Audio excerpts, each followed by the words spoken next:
Hola, ¿qué tal? Buenas noches y bienvenidos al programa de esta noche de miércoles en la que, ahora mismo, quedan exactamente 2 horas para que en Oviedo y otros concejos, como por ejemplo Cangas de Narcea, entre en vigor el cierre perimetral con el cual, la capital del Principado, el concejo de la capital del Principado, se une a otros concejos, como es el caso de Áviles.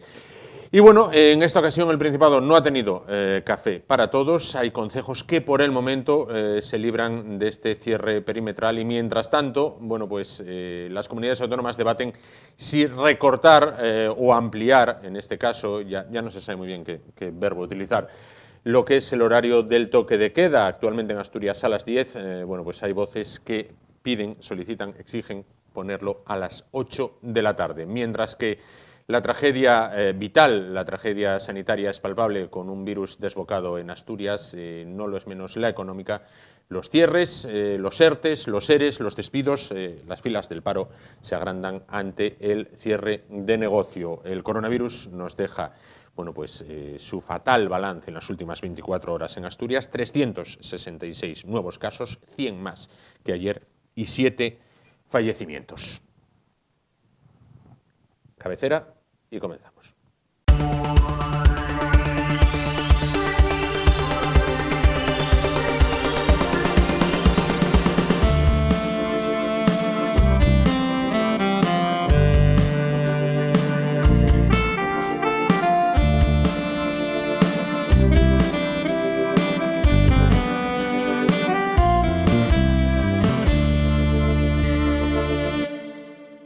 Después de conocer, como hacemos diariamente, los datos de la incidencia que nos deja el coronavirus en Asturias en las últimas 24 horas, vamos a ahondar en este tema y vamos a hablar con quien sabe y mucho de este asunto. Se trata del doctor Alain Fernández, al cual creo que ya tenemos esta noche al otro lado de la línea. ¿Qué tal? Buenas noches.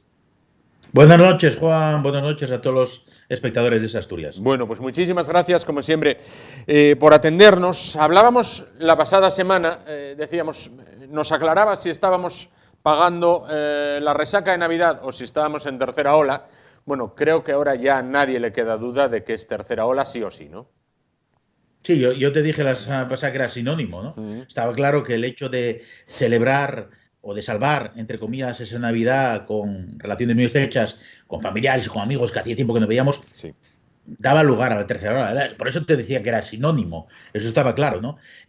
A nivel nacional, pues las cifras dan un poco de miedo, y a nivel regional, también en algunos municipios más que otros, ¿no? Hay que tener en cuenta que hay unos cuantos que van a estar cerrados perimetralmente, Grau desde hace unos días.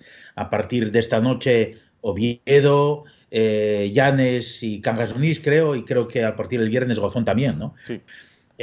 Sí, está claro que estamos en plena tercera ola, en plena pandemia, nueva oleada de esta pandemia que estamos padeciendo desde hace casi un año. Claro. Es fácil decirlo, pero hace casi un año que estamos padeciendo toda esta problemática. Claro, así todo, vamos a ver, ¿por qué parece que esta tercera oleada está causando más alarma entre administraciones y ciudadanos? Vamos a ver, en la primera, en la que condujo a que en marzo prácticamente toda la población, salvo 4 trabajos contados, se fueran para casa y estuvieran encerrados en casa durante meses. Hubo días donde se alcanzó la terrorífica cifra de más de 900 muertos diarios. Ahora el número de muertos, aunque una cifra, un volumen importante, es amplio, no llega ni de lejos a esos 900, pero parece que ahora hay más terror entre la población. Sí, porque esto es las consecuencias de lo que están llamando como fatiga pandémica, ¿no? Sí. La fatiga pandémica es un síndrome que se está describiendo, muchos psicólogos y psiquiatras están describiéndolo en el mundo de la medicina, como esa sensación que tiene la población de que no hay luz al final del túnel, de que esto es un déjà vu, un volver a empezar, un atrapado en el tiempo, por así decir, en el que seguimos con los padecimientos, seguimos con los ingresos en hospitales, seguimos con las UCIs, con los fallecimientos, pero hay que tener en cuenta que siempre que hablamos de porcentajes, y es importante tener en cuenta eso, el virus se va contagiando, es una mancha de aceite, está contagiando a gente, sigue contagiando a gente. Y lógicamente, el 1% de 100 personas es una persona, el 1% de 1000 son ya 10.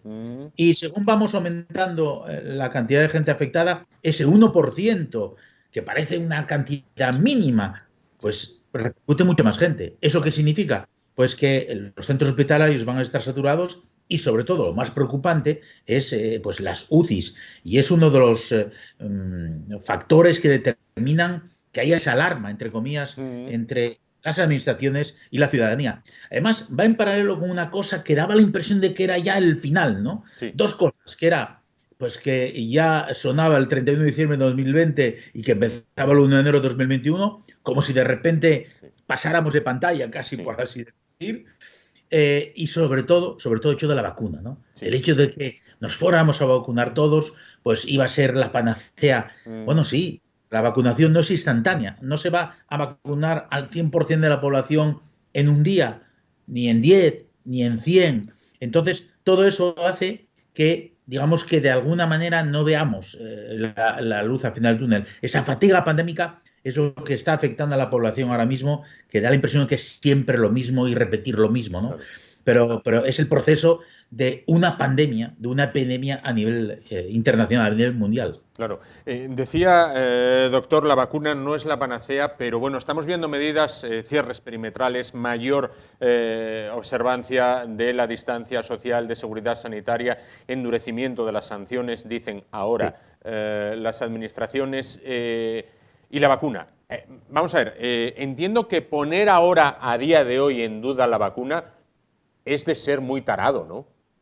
Hablando mal y pronto. Sí, es no tener fe en la ciencia, ¿no? Desde el principio de la pandemia se ha dicho, lo hemos dicho aquí, lo han dicho todos los medios de comunicación, hay que confiar en la ciencia, hay que confiar en el mundo de la salud, y lo están demostrando. Sí. Tenemos una vacuna, tenemos varias vacunas, es el primer efecto positivo, digamos, de la inversión, tanto económica como en personas, en lo que es el mundo de la ciencia, en la investigación, sí, y el poder tener una vacuna, pero hay que seguir teniendo fe en la gente que sabe, en los epidemiólogos, en toda la gente del mundo sanitario. A mí no me gustaría, querido Juan, estar en el papel de todos aquellos que en el mundo sanitario tienen que tomar estas decisiones tan drásticas, ¿eh? Son decisiones drásticas, son dolorosas, sí, no solamente desde el punto de vista personal, psicológico, sino también económico, lo estamos viendo. Pero lógicamente hay que tomarlas. A mí no me gustaría para nada estar como Fernando Simón, pues delante de las cámaras día tras día, y es encomiable, ¿eh? Porque ya sabes, Juan, la hemeroteca nos pilla a todos, y lo que decimos un día, pues a lo mejor al cabo de unos días, o al cabo de unas semanas o meses, se nos puede echar en cara porque hemos dicho aquello que ocurrió. Realmente es muy difícil tomar las decisiones, estar frente a los medios de comunicación, a la población en general, pero está claro que hay que vacunarse, está claro que hay que seguir las recomendaciones básicas, las tres básicas, de mantener la distancia social, de seguridad sanitaria, de lavarse bien las manos, tener higiene y sobre todo usar mascarilla. Esas son las tres pautas fundamentales. Y luego hacer caso a los expertos del mundo de la sanidad y el mundo de las epidemias. Y, por supuesto, ponerse la vacuna. Claro. Bueno, esta vacuna, ya hay personas que ya han puesto la segunda dosis, y leíamos en prensa. Bueno, desde el otro día ya hay personas que son inmunes. Bueno, ¿cómo explicar esta inmunidad? ¿Qué nos permite esta inmunidad con la segunda dosis de la vacuna? Bueno, no del todo, no del todo. La segunda dosis se inició a ponerse el lunes pasado en el centro mixto de Gijón, con la primera paciente, que era Pepita, creo que era el nombre, un saludo para ella desde aquí, y a todos los profesionales. Dentro de una semana, Pepita ya será inmune. Eso es. ¿Qué significa? Que por ejemplo, Pepita va a ser inmune. Una semana después de la segunda dosis serán inmunes. ¿Qué significa? Significa que cuando esté en contacto con el virus que sigue presente en nuestro ambiente, pues esa persona va a tener unas defensas preparadas, ¿de acuerdo? Va a estar inmunizada, su cuerpo va a poder reaccionar y seguramente puede que tenga algún síntoma o puede que no. Pero ojo, lo hemos dicho aquí, la gente que va a estar inmunizada, vacunada, resistente, por así decir, al virus, pero que esté en contacto con el virus puede llegar a ser transmisor. El doctor Fauci, el experto en epidemiología que nombró en su momento el presidente Trump, bien a su pesar, lo dice bien claramente. No se sabe todavía hasta qué punto esa gente inmune puede ser no reservorio, sino transportar, contaminar a otras personas. Por tanto, hasta que un porcentaje de la población, entre el 60 y el 70% de la población, esté inmunizado, bien por vía natural, porque se contagió del virus, bien por la vacunación, hasta ese momento no podremos empezar a relajarnos. Pero lo óptimo, lógicamente, es que el 100% de la población se inmune. Y para eso vamos a tardar todavía, para que, digamos, el virus desaparezca de nuestra vida. Pero ojo, ojo, ojo, que la gripe vuelve todos los años. Vamos a empezar. Claro, claro. Bueno, ahora, sin olvidarse del coronavirus con el que llevamos conviviendo desde marzo, aparecen nuevas cepas. Hablábamos la semana pasada de la cepa inglesa y ahora parece que aparece la cepa brasileña. Esto es un no parar. La brasileña, la sudafricana, 2 cepas nuevas en Estados Unidos. Ole. Es lo que dijimos aquí. El virus muta. ¿Muta para qué? Bueno, para defenderse, para adaptarse al medio. Puede que en Brasil sea debido a las altas temperaturas o al tipo de humedad, no lo sé muy bien, o al tipo de personas que se infecta, pero el virus está mutando. El virus lo que pretende es, como dije aquí, es simplemente contagiar, contaminar, reproducirse y saltar a otros huéspedes. Hace unos días me llamó la atención en una entrevista que escuché en la radio a un experto en virología y dijo realmente que la Tierra no es la Tierra de los seres humanos. La Tierra es la Tierra de los virus donde existen seres humanos. Y con eso lo dice todo. El virus es un ser microscópico que existe desde mucho antes que el ser humano, como hoy en día. Y cuando se habla de que, no sé si lo viste en algún programa, es que la vida en la Tierra vino a través de un meteorito y por tanto la vida es extraterrestre ya de por sí, nuestra vida, ¿no? Pues a través de virus y bacterias que vinieron por meteoritos que impactaron la Tierra. Por lo tanto, bueno, sí, ya te dije, puede que dentro de poco aparezca una cepa, porque no española, alemana, danesa, rusa.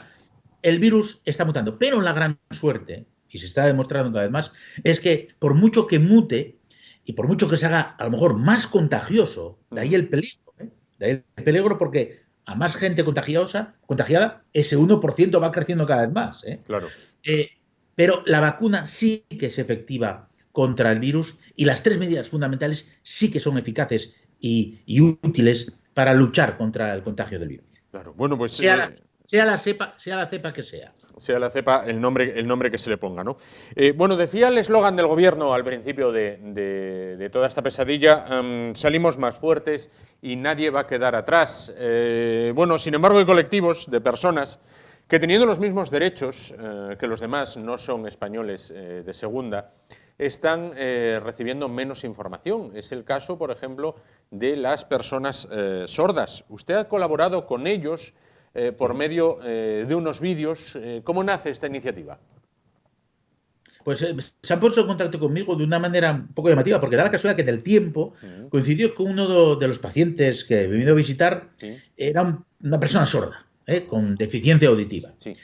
Y esa persona venía a decirme que tenía grandes problemas para comunicarse con su entorno, no solamente laboral, sino su entorno social. ¿Por qué? Porque es sordomudo.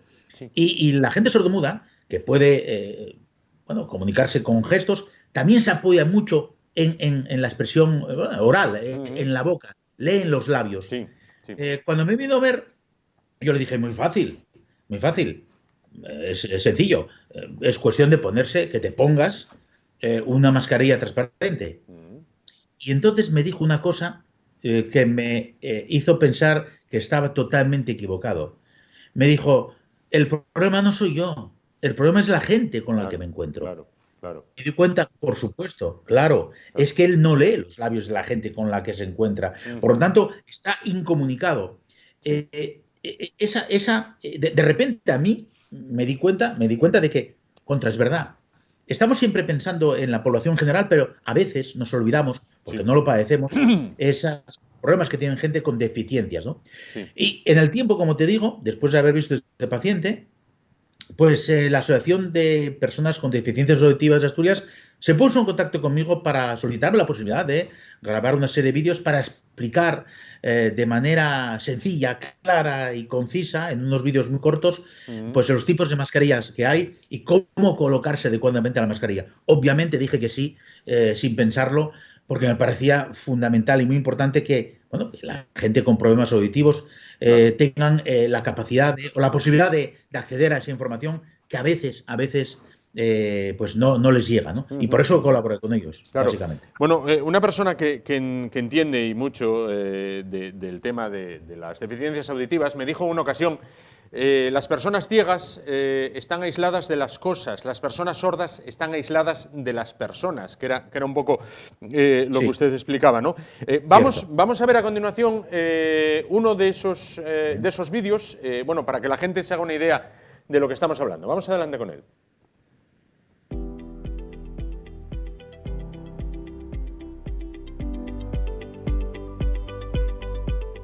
Hola, soy el doctor Alan Fernández y estoy aquí para explicarles los 3 tipos de mascarillas que podemos encontrar en el mercado.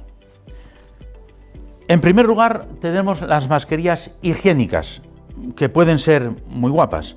Eso sí, no son un producto sanitario y podrán usarse solamente por gente que esté sana y que vaya a encontrarse con gente sana. Duración de uso 6 a 8 horas, pero en el caso de ser reutilizables, podrán usarse varios días. Eso sí, después del tiempo máximo de lavados, tendrán que desecharse. La mascarilla quirúrgica, la que encontramos generalmente en los hospitales. Duración 6 a 8 horas y solamente de un uso. Esta mascarilla protegerá a los que nos rodeen de una posible infección que podamos padecer. Y por último, la mascarilla FPP2. Hombre, suena algo complicado, pero recuerden, fuera pandemia para 2, y lo define perfectamente. Con esa mascarilla protegeremos a los que nos rodean si nosotros padecemos el virus y nos protegeremos a nosotros mismos si nos encontramos con alguien que tiene el COVID. En resumidas cuentas, el lavado frecuente de manos, mantener la distancia social de seguridad sanitaria y el uso siempre de mascarilla le protegerán del COVID y protegerá a todos los que le rodeen. Pero recuerden, el virus no piensa, tú sí.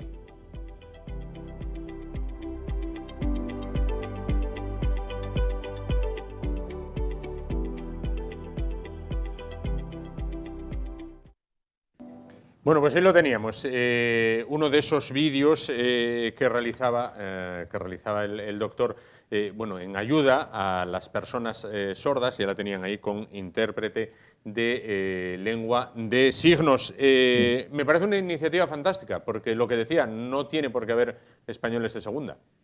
Eso, por supuesto, por supuesto. Muchas veces, Juan, hasta que no padecemos una cosa no nos damos cuenta. Cuando uno se suele pues, poner una escayola porque tiene un esguince de tobillo, rompió algo, de repente ves a todo el mundo con escayolas. O cuando una mujer está embarazada, de repente ve a muchas mujeres embarazadas, ¿no? Se fija más en el detalle, ¿no? Pero si te fijas bien, en el vídeo es útil no solamente para la gente con problemas auditivos, sino para todo el mundo en general, porque ahí indicamos realmente cuáles son los tipos de mascarillas. Y esto tiene mucho que ver porque ayer, justamente viendo el telediario francés de la 2, a través de TV5 Monde, hay una serie de recomendaciones cada vez más exigentes en cuanto al tipo de mascarilla que realmente hay que usar, ¿no? Y en Francia, por ejemplo, están cada vez indicando más a la gente que hay que desechar esas mascarillas caseras, esas mascarillas que hacemos en casa, que parecen muy bonitas, muy guapas, que son las llamadas higiénicas a veces, y que no protegen lo suficiente, ¿no? Y la tendencia es ir hacia las mascarillas que más nos pueden proteger. Las FPP2 son realmente las que realmente nos van a proteger mucho más a nosotros y a nuestro entorno, ¿eh? Por lo tanto, también está evolucionando el mundo de las mascarillas. Aquí, bueno, pues recordaba un poco a Fernando Simón cuando al principio decía que no hacía falta mascarillas.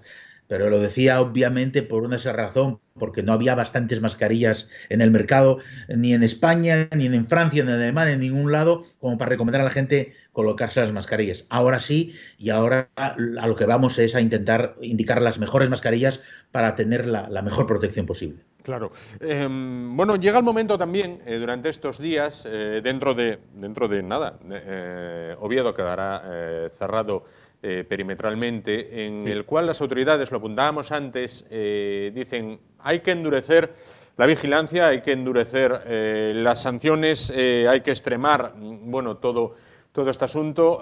Bueno, yo el otro día me preguntaba si ahora llega el momento de extremar la vigilancia. ¿Qué orden tenían hasta ahora los cuerpos y fuerzas de seguridad del Estado? Bien, llegamos tarde a esta medida. Quiero decir, es un rasgo muy español lo de ahora voy a endurecer, ahora que ya voy con 10 meses de retraso. No, eso pasa en todo Occidente, realmente, ¿eh? Pasa en todo Occidente, lo estamos viendo también en Francia, también en Alemania, en Holanda, que tanto se quejaban de que los países del sur sí. realmente eran los que estaban infectados y que ellos no iban a hacer nada, pues ahora también estas medidas drásticas.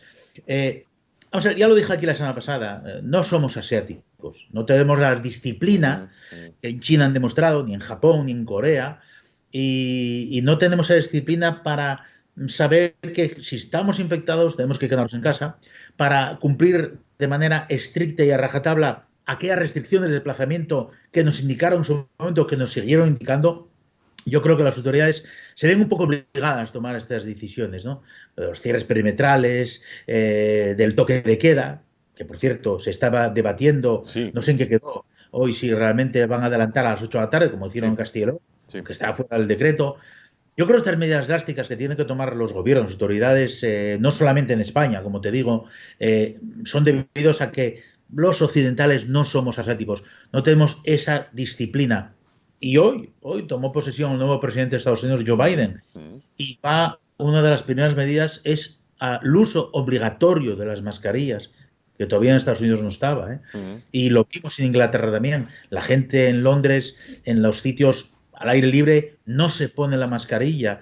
Y algunos supermercados ya desde la semana pasada en Inglaterra obligan a que cualquier persona que entre en el supermercado, solamente 2 cadenas importantes, tengan la mascarilla puesta. Por lo tanto, no es que lleguemos tarde, es que da la impresión de que no aprendemos, da la impresión de que no hacemos caso a los que saben de esto, a los expertos en epidemiología. Digo, no hacemos caso a la población en general, ¿eh? Entonces, las medidas que tienen que tomar los gobiernos y las recomendaciones también de la gente de la salud, no solamente colegios de médicos, sino expertos que están insistiendo que hay que a lo mejor ir a algo más drástico y volver a un confinamiento a corto plazo, pero están indicando eso.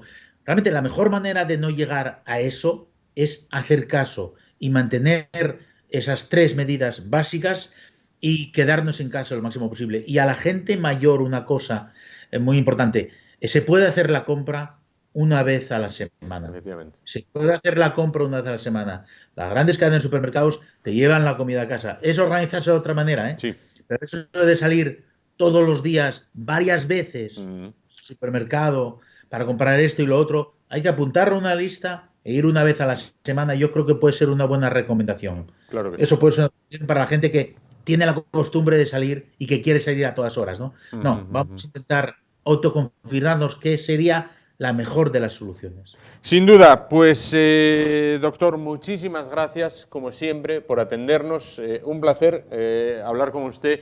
Un lujo poder contar con su valoración, con su experta valoración, y enhorabuena por esa iniciativa que puso en marcha en colaboración con APADA. Precisamente responsables de APADA visitarán muy próximamente bueno, pues este plató, este programa. Con ellos hablaremos, bueno, pues acerca de las personas sordas y de cómo están viviendo el tema de la pandemia. Si me lo permite, nos despedimos y lo hacemos precisamente con otro de esos vídeos, porque creo que son tremendamente didácticos y, como usted decía, no solo para las personas sordas, sino para la población en general. ¿Le parece? Por supuesto, ¿cómo me va a parecer? Gracias, Juan, a ti y a esas Asturias por esa sensibilidad y ese interés que demostráis en la gente que a lo mejor de los que a lo mejor no nos acordamos muy a menudo, pero que son fundamentales en nuestra sociedad. Gracias a vosotros. Sin duda, gracias. Bueno, pues nos despedimos del doctor y damos paso a ese vídeo en el cual, de manera muy didáctica, vamos a aprender algo.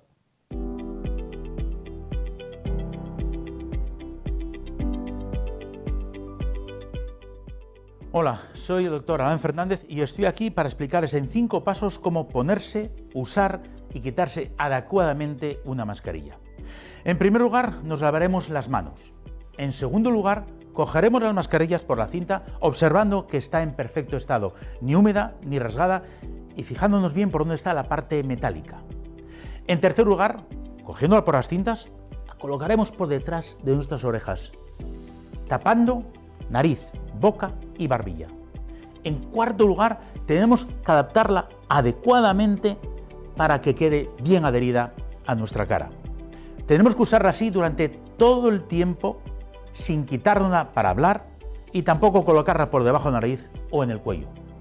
Y en quinto lugar, al final del día o del uso de la mascarilla, nos lavaremos de nuevo las manos, la cogeremos por las cintas, nos la quitaremos y la meteremos en un sobre, o en el caso de que haya sobrepasado el tiempo de uso, pues tendremos que tirarla.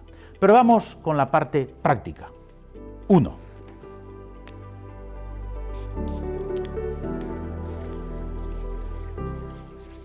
Dos. 3. 4. Al final del día, 5.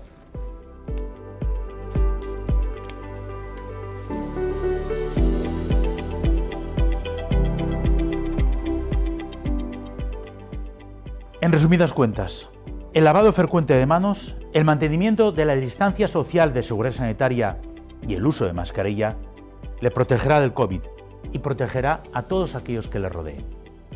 Pero no se olviden, el virus no piensa. Tú sí.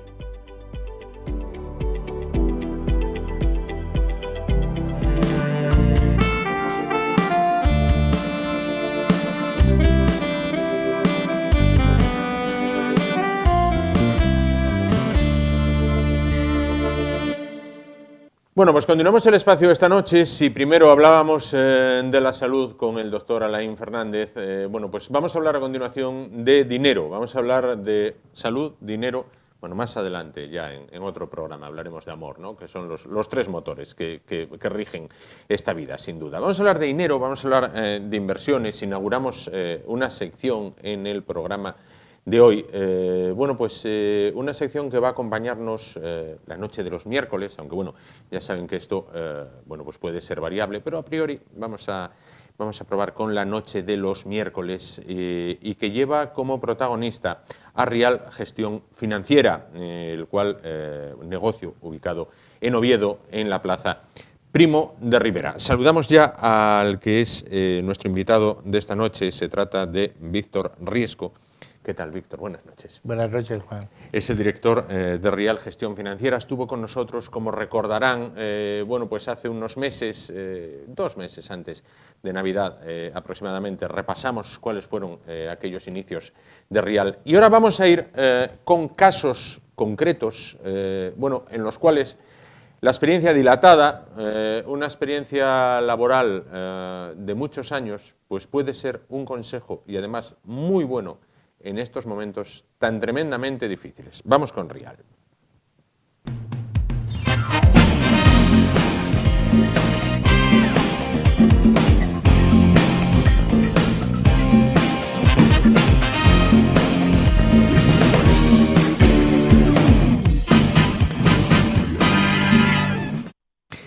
Víctor, decíamos, con la experiencia que dan los años y el haberlas visto prácticamente de todos los colores, como repasábamos la última vez que estuvo usted con nosotros, en estos tiempos de crisis no solo sanitaria, como hablábamos antes con el doctor, sino también económica, hay gente que está pasándolo muy mal, hay otros que tienen unos pequeños ahorros, pequeños o medianos ahorros. ¿Dónde refugiar ese dinero? Yo en su día escuché que el dinero que era cobarde, de por sí, que el dinero que era cobarde. ¿Dónde refugiar esos ahorros? ¿Dónde refugiar o en qué puerto de inversiones se puede ir a dar con esos ahorros pequeños o medianos? Tampoco sé en qué cifras nos movemos cuando decimos pequeños o medianos. Bueno, yo el dinero solamente lo considero cobarde cuando estamos hablando de grandes cantidades de dinero, ¿no?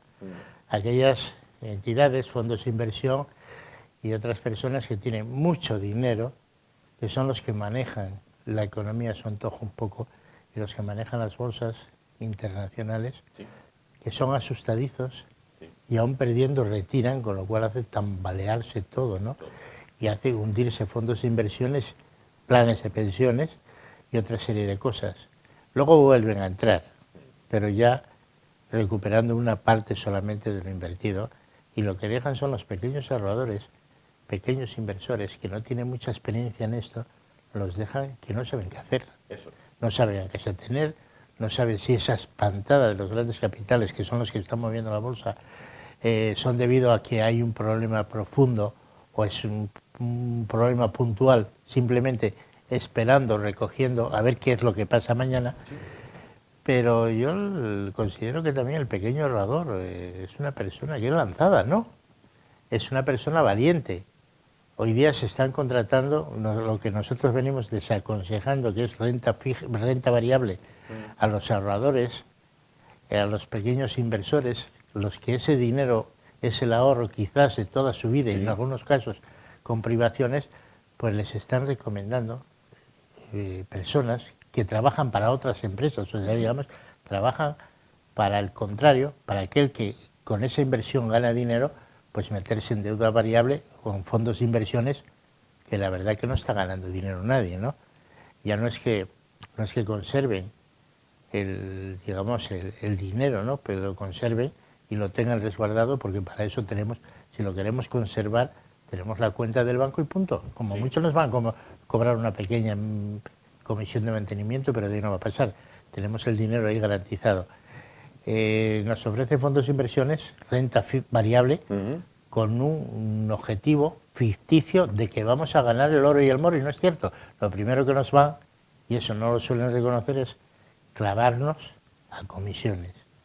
Y luego, tal como están los mercados y tal como está esto, pues resulta que yo no conozco ningún fondo que a la larga esté ganando absolutamente nada, y sino que aparezca el primero y que me diga, dice, mira, yo estoy ganando dinero desde hace tanto tiempo con un fondo de inversión, porque a lo mejor es cuestión de estudiarlo y a lo mejor tirar de él. Hoy día, el pequeño ahorrador, el que está guardando para el día de mañana, para los hijos, para una emergencia, sí, que se está privando de cosas, lo ideal es que si tiene un dinero ahorrado, pues que le paguen por él, porque la entidad que es receptora de esos fondos sí que lo está invirtiendo y ganando bastante dinero con ello, pues que le paga un poco, ¿no? Como mínimo sería exigible que le pagara para compensar el IPC, para no tener una pérdida, ¿no? Por el tema del aumento de los precios del dinero, sino que mis 100 euros de hoy sean iguales que los 100 euros el próximo año, no perder ese dinero. Y sí que se puede conseguir, sí que hay productos adecuados y suficientes para tener, primero, el dinero seguro, el dinero garantizado, que nos dé una rentabilidad y ausencia total de comisiones, y la más importante, el dinero totalmente garantizado. Eso iba a preguntar. ¿Toda ganancia implica riesgo sí o sí, o hay ganancia 100% segura? No, el riesgo, implica riesgo la ganancia y la pérdida. Depende de dónde nos metamos. O sea, podemos ganar con riesgo o podemos perder con riesgo. Si nos vamos a meter la renta variable pues es por más y por menos. O sea, y siempre ahí vamos a arriesgar nuestro dinero, no tenemos garantía de ganar. Lo único que sí que hay, en todos los casos, 100% de los casos, vamos a tener que pagar una serie de comisiones, sí, que en algunos casos llegan hasta 4 comisiones. Normalmente vienen regalando 2 a 0 y otras 2 se las cobran, pero que es difícil bajar de unas comisiones entre el 1, 50 y el 2% de comisiones anual, que hay que sumar a pérdidas o hay que sumar a beneficios. Pero que hay sí productos financieros que están con una rentabilidad garantizada, que vamos a ganar eso, porque así está escrito en un contrato, y no nos van a cobrar ninguna comisión, porque también hay que figura en el contrato. Si hay productos de ganar, y otros productos casi de perder y perder, y otros que vamos a la lotería a ver si qué es lo que pasa. Pero con los antecedentes y con los futuros, en esta situación económica que hay en este país, Sí. en Europa o a nivel mundial, con la pandemia que tenemos, que todavía no se está solucionando o no se ha solucionado, y luego con la crisis financiera, la pandemia financiera que nos va a venir a continuación, que va a ser muy grave, tanto en España como fuera de España, pues a un plazo medio largo, para la renta variable mal se avecina. Cuidadín con ello. Yo no recomiendo absolutamente a nadie ahora meterse en renta variable. Claro.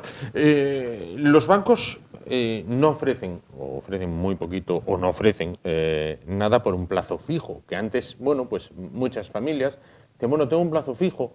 Bien, dentro de esas alternativas que hay, ¿cuáles podrían ser atractivas para lo que son los ahorros de toda una vida? Bueno,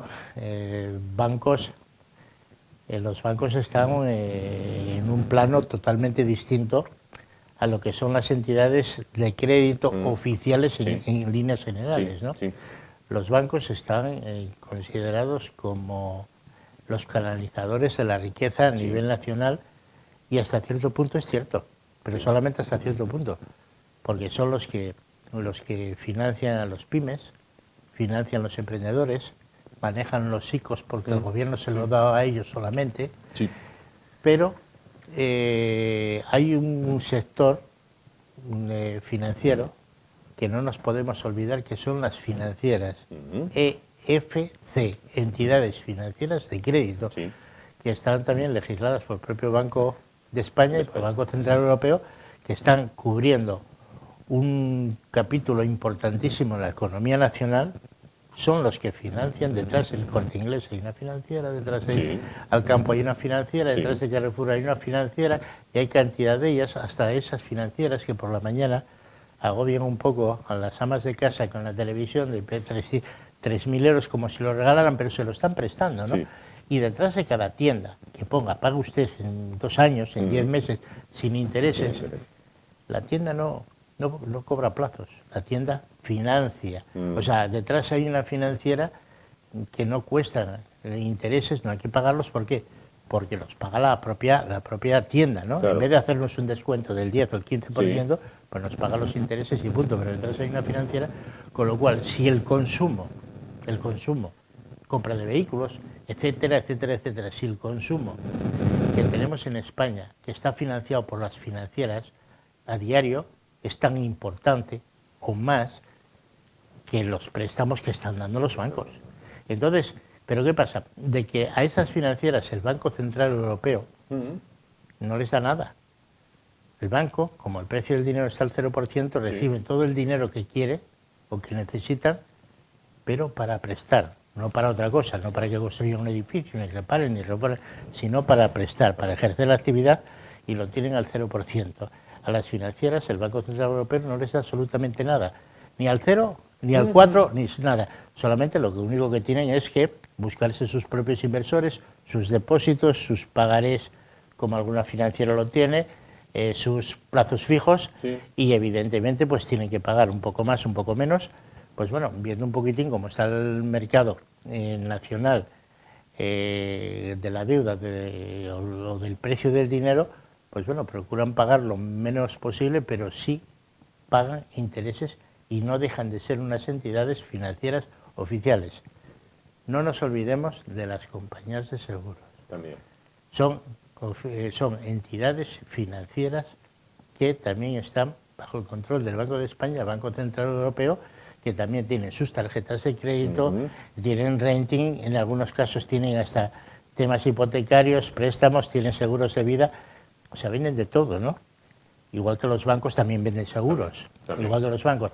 Tampoco a estas empresas que están dentro del sector financiero, tampoco les dan el dinero el Banco Central Europeo ni al 0%, no les da a ningún precio, con lo cual tienen que buscarse también con planes de ahorro, con depósitos, como los planes de pensiones, en fin.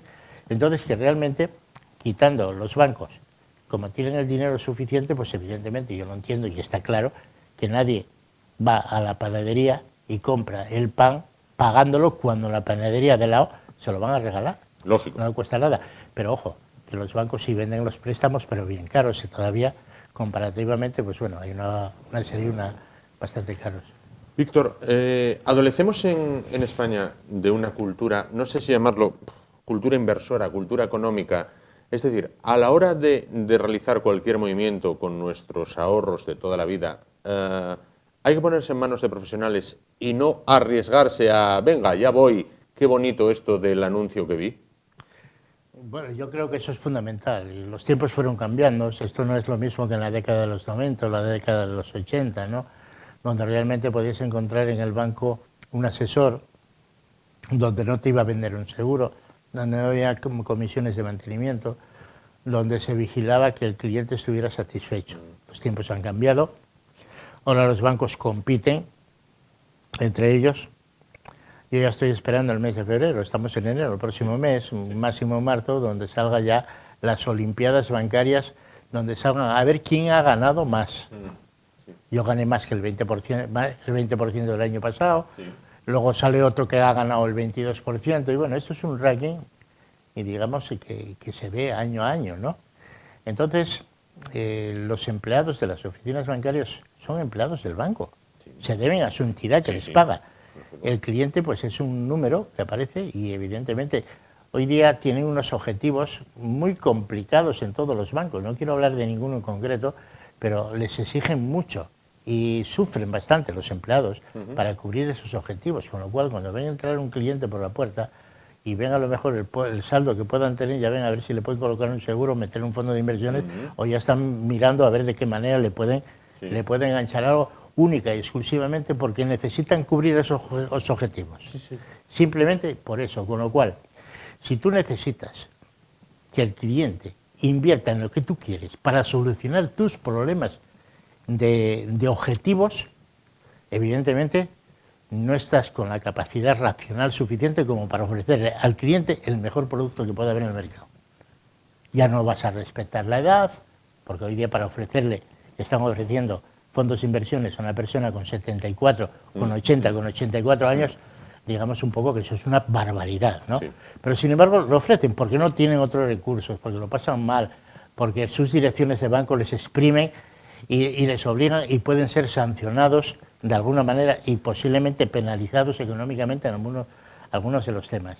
Hoy día el recurrir a, digamos, a profesionales a la hora de hacer un movimiento con nuestro dinero, pienso que es totalmente, digamos, necesario y casi obligatorio. Si hoy día en España existe la cultura del abogado, que es necesario en muchas de las cosas, en el 80%, el 70%, no sé en cuánto, pero no siempre. O sea, cada vez que pasa algo no nos gusta, vamos a consultar con un abogado, consultamos, el abogado nos da su opinión, nos cobra la consulta y punto. Y luego si queremos, pues demandamos. El abogado, pues bueno, está para eso, para demandar y para exigir. Pero luego hay mucha gente, y tanto en compra de viviendas, en ciertas inversiones, estamos hablando de miles de euros y en algunos casos de cientos de miles de euros, y nos basamos en lo que nos dice un empleado del banco, más o menos calificado. Que trabaja para el banco, no para nosotros. Y no lo consultamos con nadie. A mí me parece eso atroz. La verdad se ha dicho de que históricamente, ahora día todavía algunos, hay muy pocos, y la gente lo puede ver, pero hay una gran escasez de lo que son asesores financieros. Nosotros llevamos muchos años en el mercado, pero no dejo de reconocer que prácticamente hay muy pocos. Y en este caso para eso están los asesores financieros. Oye, yo voy a hacer esto, o quiero hacer esto, ¿qué te parece? Y al menos consúltale y te va a dar su opinión si vas bien o vas mal, o eso, y te puede ayudar mucho en el futuro, por lo menos te va a solucionar gran cantidad de cosas, te va a orientar dónde te puedes dirigir, dónde está el producto que tú quieres, el producto que tú necesitas, o al menos prevenirte de aquello que no puedes hacer porque te vas a meter en mal camino. Porque tienes que tener en cuenta que tú, cuando vas a hacer una inversión, en la parte contraria hay un señor que va a coger tu dinero y lo va a invertir y va a sacar beneficio. Pues entonces no podemos en muchos casos ser neutrales entre cliente y ofertante. ¿Por qué? Porque los intereses de uno están por una parte, los intereses del otro están por otro, pues entonces sí necesita el asesor que intermedia, que aconseja al cliente: oye, tú eres mi cliente y por aquí no pasas, yo te advierto los riesgos que estás corriendo. Y evidentemente nosotros somos asesores financieros internacionales, y muchos de los clientes, si nos vienen a contar cosas que pretenden hacer y eso, pues al final no las hacen. No está bien. Pero van a ver claro el por qué no las hacen y se lo vamos a razonar, o cómo tienen que dirigir esa inversión que van a hacer. Entendido. Víctor, vuelvo a apelar a la experiencia que recién nos comentabas, todos estos años. Como esta que se nos viene encima, ¿viste alguna otra o vio alguna otra usted? No. La verdad se ha dicho que no, y a mí ya me pareció exagerada la de la burbuja que nosotros hemos detectado en el año 2005, ¿no? Se veía venir. Sí. Los brotes verdes evidentemente no lo sabía. Se veía venir, y nosotros concretamente, yo en la radio ya venía aconsejando a los clientes no renta fija, no renta variable, pero ya en el año 2005 previniendo la que podía venir. Fue sorprendente. Yo en mi vida profesional pasé varias crisis que vienen, y crisis que del año 82, el año 92, y algunas veces hemos hablado entre colegas, ¿no? Entre profesionales, que cuidado con los años bisiestos, porque parece ser que en la mayoría pues apareció un poco de crisis, pero crisis tan tremenda como la que hubo en el año 2005, en el año 2007, en el año 2005 nosotros ya veíamos que iba a venir, no lo habíamos visto, pero fundamentalmente que la banca se quedara sin dinero. O sea, todos arruinados, hasta que vino, no sé dónde estaba el Fondo Garantía Bancario en ese momento, porque hubo que rescatarlos con dinero público. Con dinero público, efectivamente. Con dinero de todos. Y luego ya está, pues bueno, ya es superior, veremos a ver lo que viene después de que no sea la vacuna que nos cure. Pero bueno, aquí ya viene ya el tema de salud ya metido, ya no es un tema ya de una crisis financiera, sino que es el cúmulo de una crisis financiera casi provocada por unos elementos ya sanitarios, ¿no? Elementos ya de eso, pero que a la postre lo que hacen es convertirte en una crisis financiera terrorífica. Pues Víctor Riesco, hemos sentado las bases para poder continuar hablando la próxima semana sobre esa cultura inversora, sobre esa cultura económica. Nos deja un apunte tremendamente interesante, que es: desconfíen o huyan de la renta variable. En este caso, creo que quedó tremendamente claro. Víctor Riesco, director de Rial Gestión Financiera. Hablamos el miércoles, si le parece, y continuamos, pero en el punto donde lo habíamos dejado hoy. Decía, la que viene trae curvas. Vamos a ver de qué manera se pueden afrontar esas curvas bajo el asesoramiento de profesionales, si le parece. Por supuesto, continuamos el miércoles y vamos a dar también consejos para aquellas personas que le quieran sacar una rentabilidad a su dinero, que se puede sacar sin arriesgar nada y fundamentalmente sin ningún tipo de coste. Efectivamente, pues ahí nos quedamos, marcamos el libro en esa página y el próximo miércoles continuamos. Ahora nos vamos a publicidad muy rápidamente porque el tiempo nos apremia, y volvemos para afrontar la recta final del espacio de hoy. Hasta ahora.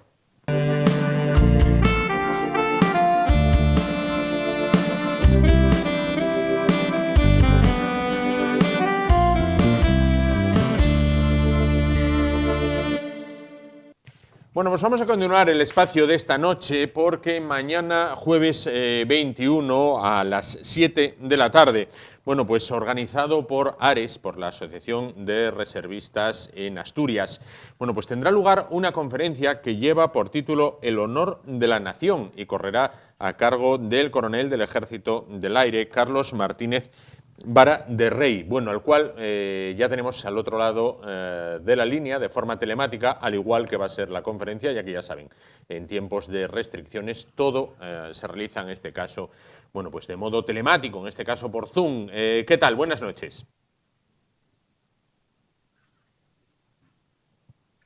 Muy buenas noches. ¿Qué tal? Encantado de saludarle. Bueno, ¿qué nos vamos a encontrar en la conferencia El honor de la nación?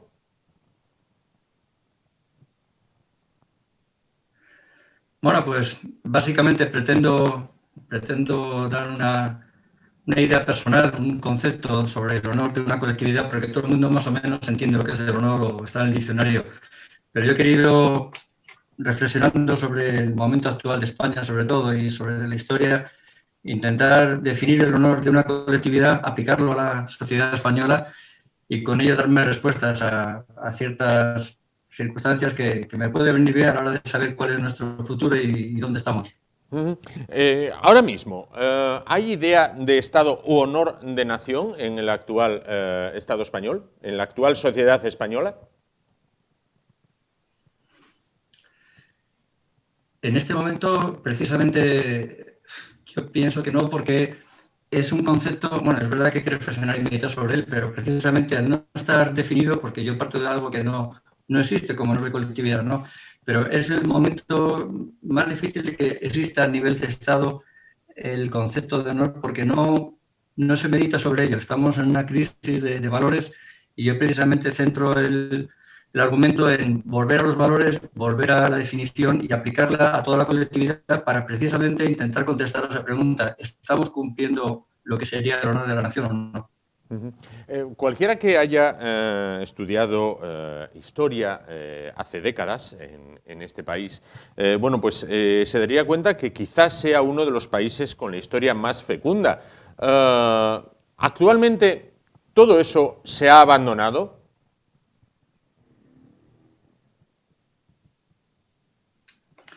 Se ha dejado de lado. Efectivamente, España, y es lo que eso dije en mi conferencia, tiene una historia imborrable, una historia que no podemos renunciar a ella. Y precisamente, como no se reflexiona sobre la labor que han hecho nuestros antepasados, como no tenemos en el día a día, vamos acelerados, no recapacitamos, efectivamente se ha dejado un poco de lado, pero sobre todo algo que existe, que no se puede negar, es simplemente estudiar un poco y reconocer que España es de las naciones más antiguas del mundo y como intentaré demostrar en mi definición, humildemente, con una visión más interesante y más profunda. O sea que si yo soy capaz, a lo largo de la conferencia, de explicar cuál es la misión que tenemos asignada la colectividad España como una colectividad, entonces contestaremos perfectamente a esta pregunta. ¿Cuál sería esa misión a grandes rasgos? Bueno, para poder hablar de la misión, y tengo que avisar que el marco o el ámbito en el que quiero centrar la conferencia va centrado mucho en la espiritualidad del hombre, la dimensión espiritual de la persona y sobre todo del fundamento espiritual de España. O sea, el que realmente no crea en esa faceta espiritual posiblemente no pueda seguirme. Pero ¿cuál sería la misión? Pues tengo que entrar primero a definir, me adelantaría a la conferencia, lo que es la definición de honor. Honor, si entramos en el diccionario, es simplemente cumplir los deberes respecto a uno mismo y respecto al prójimo. No hice mucho más. Y si lo aplico, lo traslado a lo que es una colectividad, pues entraría en lo que es cumplir los deberes o la misión de una colectividad respecto a sí misma, que sería su historia, sus antepasados, y respecto a los demás, que serían los otros pueblos, otras naciones. Por eso, cuando me pregunta cuál es la misión de España, ahí es cuando tengo que entrar a definir si España realmente tiene o no tiene misión como colectividad, algo que nos afecta a todos los españoles. Y ahí está la clave, ahí está la respuesta a esa pregunta. Y la misión de España, en principio, voy a intentar durante la conferencia explicar que está centrada desde que el primer momento de la historia que tenemos relación con la tutela mariana ahí en el Pilar, en el año 44 después de Cristo, se aparece la Virgen María a Santiago Apóstol y le dice que no tire la toalla, que España tiene que cumplir una misión, y a partir de ahí se produce una tutela mariana que tiene una serie de hitos innegables y documentados, como puede ser, bueno, Covadonga, al fin y al cabo es leyenda, pero luego hay muchos más eventos, como puede ser Guadalupe, el Milagro de Empel, muchísimos momentos de la historia de España en la que realmente se ve la tutela mariana para cumplir esa misión que le transmitió en aquella primera aparición del año 44, que sería divulgar el Evangelio a los 5 continentes. Comprendo. Cuando hablamos del concepto honor de la nación, ¿Francia es un referente? Quiero decir, en Francia cualquiera que haya visitado nuestro país vecino tienen un respeto sacrosanto a su bandera, está por todas partes prácticamente, se sienten orgullosos de ser franceses, reescriben la historia a su modo, al igual que también hacen los ingleses, borran aquellas partes que no les son favorables, y cualquiera que haya visitado, bueno, pues París en este caso, bueno, pues es una exaltación constante de lo que es la nación francesa. ¿Han comprendido mejor el concepto honor de nación que nosotros? Quizás sí, pero yo quería aclarar que una cosa es respeto a tus tradiciones, respeto a tus valores, a tu historia, y otra cosa es el propio honor de la nación si lo identificamos con una misión. Es decir, cuando yo asocio honor a una misión de una colectividad es cuando puedo realmente definir si cumplimos o no con el honor de esa nación. Entonces, yo a Francia no me atrevo a definir una misión tan nítida como la que tiene España. Francia es un país efectivamente que respeta mucho a nivel colectividad sus valores y efectivamente se podría decir que el honor está salvaguardado, pero lo que es el concepto honor enfocado desde el punto de vista de una misión asignada a un pueblo, realmente no me atrevería a decirlo como sí lo puedo decir con España, cuándo se ha cumplido y cuándo no se ha cumplido con el honor de la nación. Claro. Pero efectivamente Francia es un ejemplo en cuanto al respeto de tradiciones. Claro. Por otra parte, en España, la bandera y otros símbolos, ¿es lógico que sean objeto de debate prácticamente a diario y a lo largo y ancho de sus fronteras? Es precisamente un síntoma de que se está incumpliendo el honor de la nación. Es decir, el hecho de que haya crisis de valores y de que se deje meditar, reflexionar sobre esa realidad que es la historia de España y lo que es nuestro fundamento, el legado de nuestros antepasados, el entrar directamente en esa crisis produce que se abra ese debate. O sea, este debate no existiría si a nivel de colectividad se hubiera entendido el concepto que menciono, lo que es el honor de España. Precisamente por estar en crisis es por lo que estamos día a día hablando sobre este debate. Claro. Bueno, es usted coronel del Ejército del Aire, pertenece a una familia, he podido leer durante estos días en Internet, quizás la familia más condecorada de la historia de España. Se remonta ya la historia ligada a la milicia desde los tiempos de los Reyes Católicos. Un tatarabuelo suyo fue el general de las fuerzas españolas en la batalla del Caney, en la guerra de Cuba.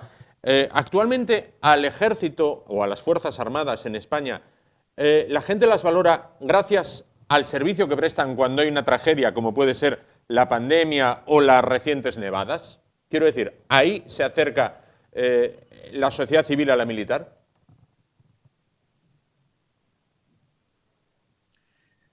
Son varios comentarios en uno, ¿no? Gracias por lo que ha anticipado, lo que ha introducido de mi apellido.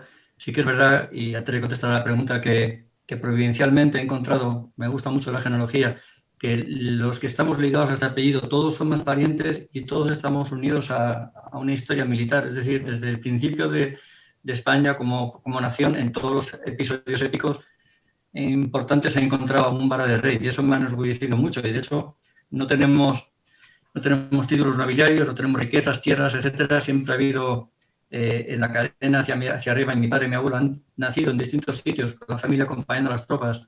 Nunca han nacido en el mismo sitio, 2 seguidos. Y esto me ayuda mucho a entender lo que es la historia de España y lo que ha significado el espíritu de servicio. Pero yendo directamente a la pregunta, ¿cómo valora la sociedad a los militares y por qué ahora cuando los militares hacen algo positivo se les valora mejor? Yo creo que es algo muy superficial. O sea, es verdad que la sociedad puede llegar a valorar, aunque las encuestas están muy amañadas ahora, positivamente un acto de apoyo a la sociedad, pero realmente no es ese apoyo profundo que tradicionalmente ha tenido siempre las Fuerzas Armadas y que lo tendrían si existiera lo que demando desde el principio, ese estudio y ese conocimiento de nuestra propia historia, de nuestros valores. O sea, es un poco un apoyo superficial, que sí que existe esas encuestas, pero no es el apoyo que necesitarían tener las Fuerzas Armadas o que debería tener una sociedad que fuera consciente del esfuerzo que han hecho los antepasados, porque no tienen por qué ser militares. Todos en algún momento de la historia han han construido España y han luchado y han dejado su vida por España. Entonces, entendiendo ese concepto y entendiendo esa misión que nos une y ese valor, es cuando realmente se apreciaría la labor de las Fuerzas Armadas. Pero hoy en día es algo totalmente secundario y, como digo, superficial. Si hacemos algo bien nos apoyan y si no hacemos nada nos critican, y eso no es a tener en cuenta ahora mismo. Por otra parte, en los últimos meses se ha hablado, después de unos presuntos grupos de WhatsApp, de un presunto ruido de sables en el seno militar. ¿Las Fuerzas Armadas españolas hoy en día están comprometidas con la democracia y la corona? Están absolutamente comprometidas, absolutamente. Y ese comentario, ese efectivamente asunto de los chats que se habla últimamente, realmente es muy perverso, en el sentido de que los chats todos tenemos nuestro WhatsApp particular y todos hacemos nuestros comentarios. Y nadie jamás se le ocurre hacer un comentario si fuera a pensar que se iba a hacer público. Es decir, se saca de contexto y efectivamente digo que es perverso mezclarlo con unas cartas que se han escrito con algunas declaraciones institucionales que son realmente de apoyo a su majestad en la línea que es el juramento que todo militar hace de defender a España. Entonces, vuelvo a decir por tercera vez la palabra perversidad porque no está bien mezclarlo. Solamente aceptaría una crítica de esos chats, en este caso, al que esté dispuesto a que su propio chat se ponga en público, se ponga en televisión. Y como no voy a encontrar a nadie, pues la gente entenderá que eso hay que dejarlo dentro del ámbito privado. Claro. Porque además, compañeros que he visto que escribían cosas en esos chats, los conozco perfectamente y sé que jamás lo escribirían si supieran que era algo para comunicar al mundo. Es algo que tú haces en tu intimidad y hay que respetarlo así. Pero separándolo nítidamente de lo que han sido las cartas que han escrito compañeros y las declaraciones institucionales, iban en la línea absolutamente de apoyo a su majestad y de preocupación por España, porque es algo que hay que defender y que hemos jurado hacerlo y tenemos que cumplirlo. Y eso sí que entra de lleno en lo que es el concepto de honor. Por otra parte, también quería preguntarle, actualmente las Fuerzas Armadas españolas prestan servicio no solo en España, sino también son requeridas en labores internacionales, bueno, pues desde el Ejército del Aire, destacado en países bálticos, hasta las fuerzas del regimiento de aquí, del Regimiento Príncipe, el regimiento que tiene base en Asturias, en numerosos lugares como Afganistán, Irak, Líbano. Quiero decir, a día de hoy las Fuerzas Armadas profesionales, las Fuerzas Armadas españolas son unas fuerzas cuya profesionalidad está a la altura de los países de su entorno. Absolutamente, absolutamente. Afortunadamente tenemos medios. Yo he estado volando hasta hace pocos años, tenemos el material más sofisticado y si algo bueno tiene estar en tiempo de paz, entre otras cosas, algo muy positivo es poder desarrollar procedimientos, técnicas, ensayos y entrenamiento y las Fuerzas Armadas están preparadas. Y yo he estado en Afganistán, he estado en Bosnia, en la guerra de Bosnia, he estado en varios sitios donde he podido comprobar, comparado con otros compañeros de la OTAN, que España está en un nivel bastante aceptable y es un orgullo. También quería preguntarle por un tema que fue noticia hace escasas fechas. Cuando Estados Unidos reconoce la soberanía de Marruecos sobre los territorios del Polisario, los territorios saharauis, ¿esto que preocupe a alguien en España es ser hipocondriaco o es ser prevenido? Es ser prevenido porque, como sabrá y ha visto, creo que es importante analizar la historia y no se pueden tomar decisiones a la ligera, en el sentido de que siempre hay una historia detrás y hay muchos factores que intervienen. Entonces, una declaración prácticamente unilateral en este caso, con ese alcance, sin tener en cuenta cuál es la historia del pueblo saharaui, cuáles son las repercusiones de la zona, con todos los factores que la integran, no deja de ser preocupante. A mí, por lo menos, me produjo preocupación porque realmente no se esperaba. No es algo que sea una solución a un problema, sino al revés, abre un futuro incierto y creo que sí que sería para estar más preocupado que tranquilo. Claro. Bueno, don Carlos, usted ha estudiado mucho la figura de su tatarabuelo, el general que perdió la vida en la batalla del Caney. ¿Ha sido suficientemente explicada la guerra de Cuba a los españoles un siglo más tarde?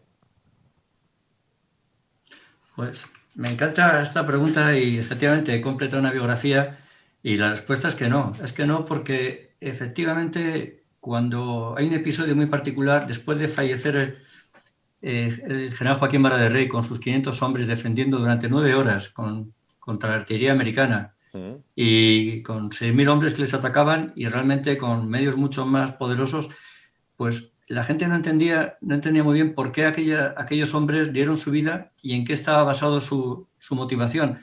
Y a mí me marcó mucho, y fue una de las 3 experiencias que contaré en la conferencia mañana, me marcó mucho esta reflexión. Cuando recuperan su cadáver en el año 98, 6 meses después de haber perdido Cuba. Cuba se perdió, 4 meses después, se perdió el 1 de julio, aquella batalla. Pues cuando el 6 de noviembre llega una comisión de España a Cuba y consiguen encontrar el cadáver y lo van a llevar en un carro hacia el puerto de Santiago de Cuba, es impresionante cuando empiezan a bajar la calle larga que lleva hacia el puerto marítimo donde va a embarcar para llevarlo a España, y es impresionante cómo se agolpa la población en los balcones, todo el mundo en silencio, y un teniente americano se presenta al general Vara de Rey con su batallón de honores y le dice: mi general, venimos a rendir honores al héroe. Y el general se queda atónito en su caballo, lo pone detrás en la comitiva, va el féretro, la persona andando, el sacerdote, el médico, etcétera, y en un silencio sepulcral llegan hasta el puerto, depositan el cadáver en el suelo con la bandera de España. Las autoridades americanas de aquel momento bajan, se ponen en fila y se descubren después del saludo militar. Yo siempre digo que en ese momento que hay que meterse por eso lo he narrado en ese momento de la película, es importantísimo descubrir que en aquel momento, si había algo que uniera, un sentimiento que uniera a todos los presentes, era el honor de una nación. Es decir, en aquel momento la gente era consciente que después de 4 siglos, en el mismo mar que vio llegar las naos que conquistaron América y que dio origen al Imperio Español, se estaba cerrando una página importantísima y se estaba de alguna forma reconociendo que aquel sacrificio representó el honor de una nación. Eso, como hoy precisamente casi nadie lo entiende, contestaría a la pregunta de que se ha explicado poco lo que hicieron los españoles en Cuba, lo que hicieron nuestros antepasados. Y sobre todo porque Cuba, como ha explicado creo bien en el libro, no era una simple colonia. Cuba era parte de España y dejamos ahí mucha sangre, mucha tradición, muchos antepasados nuestros, familiares que han seguido lo que han podido allí, pero que no era, como digo, una simple colonia. Era algo que se había creado casi de cero, lo había creado España, y ahí quedó nuestra sangre. Por eso creo que es una asignatura pendiente explicarlo al pueblo español lo que realmente significó la pérdida de Cuba.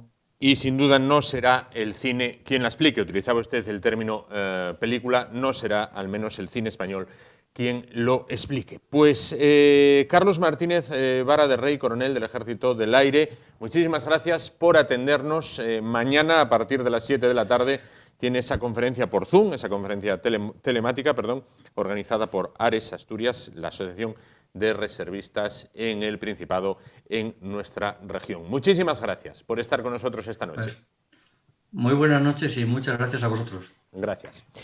Bueno, pues llegamos así al final del espacio de hoy, del espacio de esta noche. Bueno, pues sin duda un tema para reflexionar. Bueno, pues en estos momentos bueno, pues de crisis sanitaria, económica y social, bueno, ¿cuál es la idea que cada uno tenemos acerca de nuestro país? Nos vamos. Gracias por su atención. Volvemos mañana a partir de las 10 de la noche. Hasta entonces, ánimo y adelante.